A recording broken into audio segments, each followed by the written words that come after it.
Hello नमस्कार दोस्तों, स्वागत है आप सभी को एक बार फिर से हमारे इस YouTube channel study news GK में। दोस्तों आज हम इस वीडियो में बात करने वाले हैं BA part 2 geography subsidiary and general के बारे में। दोस्तों आज हम इस वीडियो में जो है ऑब्जेक्टिव क्वेश्चन के बारे में बात करेंगे। तो दोस्तों आप लोग जो है वीडियो को पूरा तक देखिएगा। दोस्तों वीडियो को स्किप मत कीजिएगा और जितना हो सके अपने दोस्तों के साथ शेयर जरूर कीजिएगा। तो चलिए दोस्तों हम वीडियो को शुरू करते हैं। और दोस्तों ये वीडियो जो है ललित नारायण मिथिला यूनिवर्सिटी में पढ़ने वाले छात्र छात्राओं के लिए काफ़ी ज़्यादा इंपॉर्टेंट रहने वाला है। तो चलिए दोस्तों हम वीडियो को शुरू करते हैं। तो यहाँ पर जो हमारा पहला सवाल है कि भारत एवं चीन के मध्य सीमा बनती है। दोस्तों ये काफ़ी ज़्यादा मोस्ट इंपॉर्टेंट सवाल है। यहाँ पर पूछ रहा है कि भारत एवं चीन के मध्य सीमा बनती है।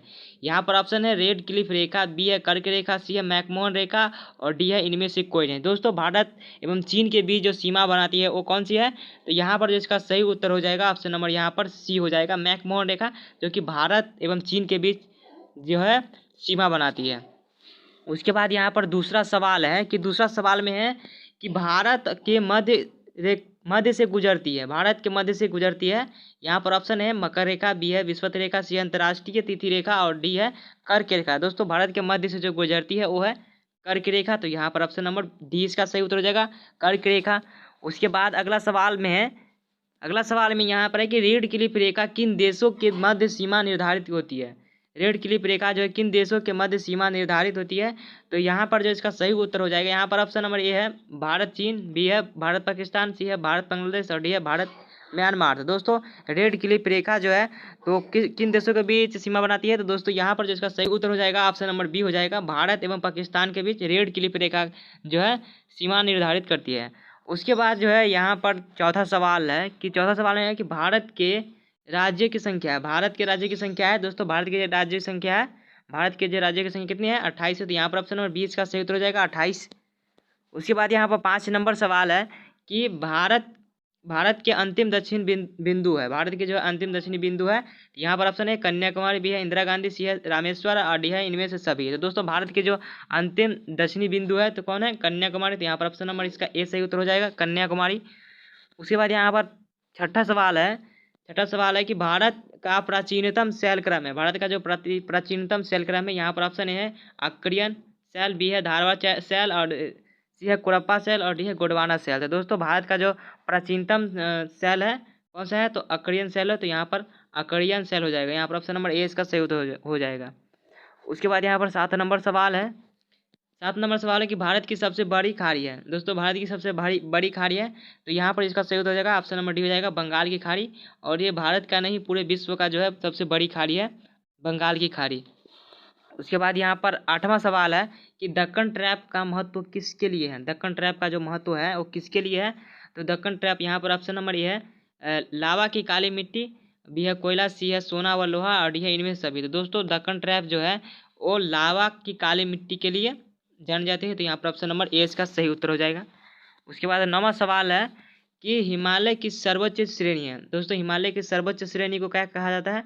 तो महान हिमालय कहा जाता है। तो यहाँ पर ऑप्शन नंबर इसका ए सही उत्तर हो जाएगा, महान हिमालय श्रेणी। यहाँ पर ऑप्शन इसका ए सही उत्तर हो जाएगा। उसके बाद जो है यहाँ पर 10 नंबर सवाल है कि भारत में स्थित हिमालय का सर्वोच्च शिखर है। भारत में जो स्थित है हिमालय का सर्वोच्च शिखर है। तो यहाँ पर एवरेस्ट है, बी है कंचनजंगा, सी है केटू और डी है महाकालू। तो दोस्तों भारत में जो स्थित है तो वो हो जाएगा केटू हो जाएगा, जिसको हम गार्डविन आस्तीन बोलते हैं केटू को। और ये विश्व का पूछेगा कि विश्व का जो है सर्वोच्च शिखर है तो विश्व का यहाँ पर हो जाएगा माउंट एवरेस्ट या एवरेस्ट हो जाएगा। और भारत का पूछे तो केटू हो जाएगा, जिसको गार्डविन आस्तीन बोलते हैं। उसके बाद 11 नंबर सवाल है कि प्रायद्वीपीय भारत की सबसे बड़ी नदियाँ कौन हैं। प्रायद्वीपीय भारत की जो सबसे बड़ी नदियाँ हैं ऑप्शन है कावेरी, बी है गोदावरी, सी है नर्मदा, डी है गंगा। तो प्रायद्वीपीय भारत की जो सबसे बड़ी नदियाँ हैं तो कौन है? तो यहाँ पर इसका सही उत्तर हो जाएगा ऑप्शन नंबर यहाँ पर 20 का सही उत्तर हो जाएगा, गोदावरी, जो कि प्रायद्वीपीय भारत की सबसे बड़ी नदियाँ हैं। उसके बाद है 12 नंबर सवाल कि गंगा की सबसे बड़ी सहायक नदी कौन सी है। गंगा की जो सबसे बड़ी सहायक नदी है यहाँ पर ऑप्शन है यमुना, बी है सोन और सी है कोसी और डी है गंडक। तो गंगा की सबसे बड़ी सहायक नदी तो यमुना है। तो यहाँ पर ऑप्शन नंबर ए इसका सही उत्तर हो जाएगा, यमुना। उसके बाद यहाँ पर 13 नंबर सवाल है कि किस नदी को दक्षिण की गंगा कहा जाता है। किस नदी को जो है दक्षिण का गंगा कहा जाता है? तो दोस्तों यहाँ पर जो इसका सही उत्तर हो जाएगा ऑप्शन नंबर ए हो जाएगा। कावेरी नदी को दक्षिण का गंगा कहा जाता है। उसके बाद यहाँ पर 14 नंबर सवाल है कि साबरमती नदी मिलती है गिरती है। साबरमती नदी जो है वो गिरती है, तो यहाँ पर ऑप्शन है कच्छ के रण में, बंगाल की खाड़ी में, खंबात की खाड़ी में और इनमें से कोई नहीं। दोस्तों साबरमती नदी जो है वो गिरती है तो खंबात की खाड़ी में, यहाँ पर ऑप्शन नंबर इसका सी सही उत्तर हो जाएगा। उसके बाद यहाँ पर 15 नंबर सवाल है कि निम्नलिखित में से कौन सा नगर नदी के किनारे स्थित नहीं है। निम्नलिखित में से कौन सा नगर नदी के किनारे स्थित नहीं है। दोस्तों दिल्ली भी है, यमुना नदी के किनारे स्थित है, श्रीनगर भी है और मुंगेर भी है, और ये जो भोपाल है वो नदी के किनारे नहीं स्थित है। तो यहाँ पर ऑप्शन नंबर डी इसका सही उत्तर हो जाएगा। यहाँ पर 16 नंबर सवाल है कि निम्नलिखित में से भारत के किस नदी का सबसे बड़ा डेल्टा है। सबसे बड़ा डेल्टा प्रदेश है। निम्नलिखित में से भारत के किन नदी का सबसे बड़ा डेल्टा है। तो यहाँ पर ऑप्शन नंबर इसका सही उत्तर हो जाएगा ए गंगा या फिर ब्रह्मपुत्र। ब्रह्मपुत्र रहेगा तो ब्रह्मपुत्र, नहीं तो गंगा रहेगा तो गंगा। यहाँ पर ऑप्शन नंबर ए इसका सही उत्तर हो जाएगा। उसके बाद यहाँ पर 17 नंबर सवाल है कि इलाहाबाद में कौन सी नदी का संगम नहीं है। इलाहाबाद में कौन सी नदी का संगम नहीं है।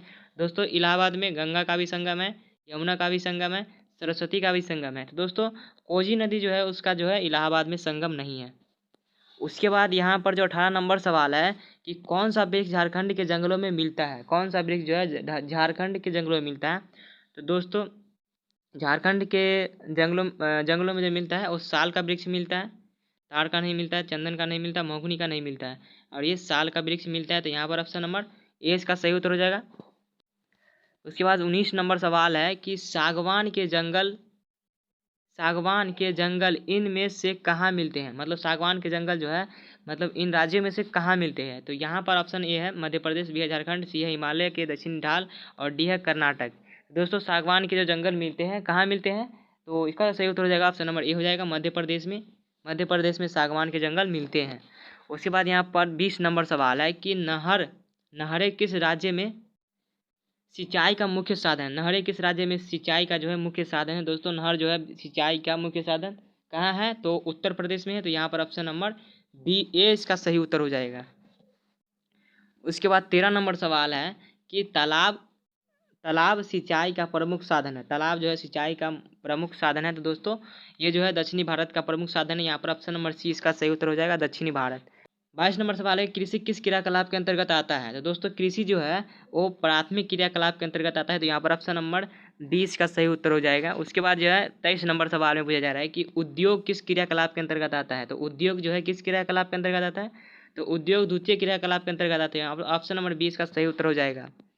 उसके बाद यहाँ पर 24 नंबर सवाल है कि चावल की खेती के लिए सर्वोत्तम जलवायु कौन सी है। चावल की खेती के लिए सर्वोत्तम जलवायु कौन सी है। तो दोस्तों चावल की खेती के लिए आपको मानसून जलवायु होगा। यहाँ पर ऑप्शन नंबर डी इसका सही उत्तर हो जाएगा, मानसून जलवायु, जो कि चावल की खेती के लिए सर्वप्रमुख जलवायु है। उसके बाद है 25 नंबर सवाल है कि सबसे सस्ता परिवहन मार्ग कौन सा है। सबसे सस्ता परिवहन मार्ग कौन सा है। दोस्तों सबसे सस्ता परिवहन मार्ग होगा जलमार्ग। कितने सारे रेल मार्ग कहते हैं लेकिन जल मार्ग होगा। उसके बाद यहाँ पर जो 26 नंबर सवाल है कि भारत में सूती वस्त्र उद्योग का मुख्य केंद्र कहाँ है। भारत में जो है सूती वस्त्र उद्योग का मुख्य केंद्र कहाँ है। तो यहाँ पर है सोलापुर, बी है नागपुर और सी है मुंबई और डी है दिल्ली। तो दोस्तों भारत में जो सूती वस्त्रों का जो उद्योग का मुख्य केंद्र है वो मुंबई में है। तो यहाँ पर ऑप्शन नंबर सी इसका सही उत्तर हो जाएगा। उसके बाद यहाँ पर 27 नंबर सवाल है कि विश्व के कितने देश में लोहा मिलता है। विश्व के कितने देश में लोहा मिलता है।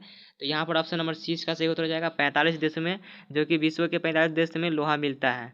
उसके बाद यहाँ पर 28 नंबर सवाल है कि सुएज नहर का निर्माण कब प्रारंभ हुआ। दोस्तों सुएज नहर का जो निर्माण प्रारंभ हुआ था वो 1859 में हुआ था। 1859 से लेके 1869 तक में इसका जो है निर्माण प्रारंभ हुआ था। उसके बाद यहाँ पर 29 नंबर सवाल है कि सुएज नहर की लंबाई कितनी है। दोस्तों सुएज नहर की लंबाई कितनी है। तो यहाँ पर जो है इसका सही उत्तर है ऑप्शन नंबर बी हो जाएगा 164, या फिर दोस्तों यहाँ पर 162 भी होता है तो वो 162 भी हो सकता है, लेकिन यहाँ पर 164 किलोमीटर है। कितने सारे 162 यहाँ पर लिखा रहता है, लेकिन यहाँ पर सही उत्तर इसका 164 होगा। उसके बाद यहाँ पर 30 नंबर सवाल है कि जूट किस जलवायु का पौधा है। जूट जो है किस जलवायु का पौधा है। तो दोस्तों जूट जो है वो उष्ण जलवायु का पौधा है। तो यहाँ पर ऑप्शन नंबर सी इसका सही उत्तर हो जाएगा, उष्ण जलवायु। उसके बाद यहाँ पर 31 नंबर सवाल है कि चाय के उत्पादन में विश्व में भारत का स्थान क्या है। चाय के उत्पादन में विश्व में भारत का स्थान क्या है। तो दोस्तों चाय के उत्पादन में जो विश्व में भारत का स्थान है वो द्वितीय है। तो यहाँ पर ऑप्शन नंबर 20 का सही उत्तर हो जाएगा, द्वितीय। उसके बाद यहाँ पर तीसरा नंबर सवाल है कि रबी की फसल पैदा होती है। दोस्तों रबी की फसल कब पैदा होती है। तो दोस्तों वो जाड़े के मौसम में होती है। तो यहाँ पर ऑप्शन नंबर ए इसका सही उत्तर हो जाएगा, रबी की फसल जो है जाड़े के मौसम में होती है। यहाँ पर 33 नंबर सवाल है कि 2011 का जनगणना के अनुसार भारत के किस राज्य में जनसंख्या का न्यूनतम घनत्व है। 2011 के जनगणना के अनुसार भारत के किस राज्य में जनसंख्या का न्यूनतम घनत्व है। तो दोस्तों यहाँ पर ऑप्शन है अरुणाचल प्रदेश, सिक्किम, मिजोरम और डी में है भोपाल। तो दोस्तों यहाँ पर जिसका सही उत्तर हो जाएगा ऑप्शन नंबर यहाँ पर ए सही उत्तर हो जाएगा। 2011 के जनगणना के अनुसार जो है भारत के सबसे न्यून घनत्व जनसंख्या वाला है अरुणाचल प्रदेश है। तो यहाँ पर ऑप्शन नंबर ए इसका सही उत्तर हो जाएगा। उसके बाद यहाँ पर अगला सवाल है 34 नंबर सवाल है कि बिहार में सर्वाधिक उत्पादन होता है। दोस्तों बिहार में सर्वाधिक क्या चीज़ का उत्पादन होता है। तो यहाँ पर ऑप्शन नंबर बी हो जाएगा, जूट का उत्पादन बिहार में सबसे सर्वाधिक होता है। उसके बाद यहाँ पर 35 नंबर सवाल है कि पटना किस नदी के किनारे बसा हुआ है। दोस्तों पटना किस नदी के किनारे बसा हुआ है। तो पटना जो है वो गंगा नदी के किनारे बसा हुआ है। तो यहाँ पर ऑप्शन नंबर 20 का सही उत्तर हो जाएगा, गंगा नदी।